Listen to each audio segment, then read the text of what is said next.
I think the day before yesterday, the CSTO Secretary General gave an interview to the Russian media and, I quote further, "The balance of power in the South Caucasus in the event of Armenia's withdrawal from the CSTO may change."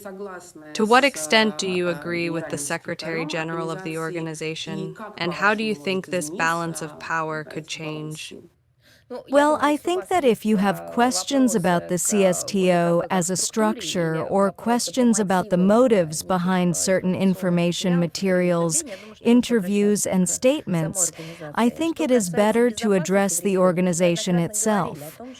As for security in the region, we have repeatedly said that there is a deliberate, so to speak, introduction of the countries of the collective West.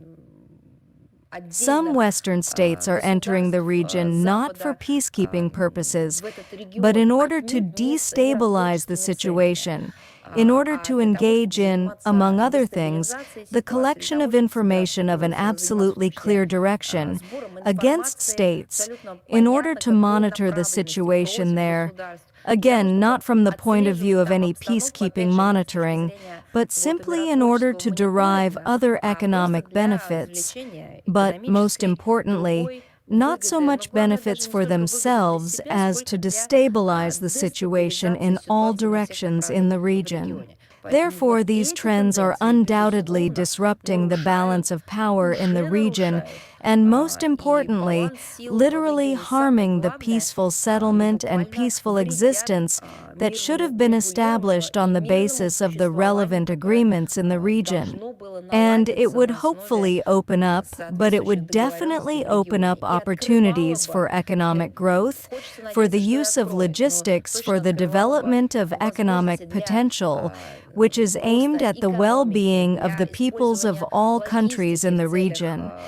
Unfortunately, this will really be a big obstacle to this peaceful development because, as we know from the example of many stories in many regions of the world, where the West has crawled in the same way, with the same goals, everything ended badly.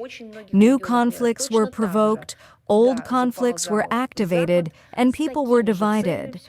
Unfortunately, there are no other examples. There are no examples of Westerners appearing somewhere under the slogans of peacemaking, so to speak, and, for example, life would improve there. Unfortunately, there have been no such examples in recent decades, and here we understand perfectly well what is happening. За последние десятилетия таких примеров нет, к сожалению. И здесь мы прекрасно понимаем, что происходит.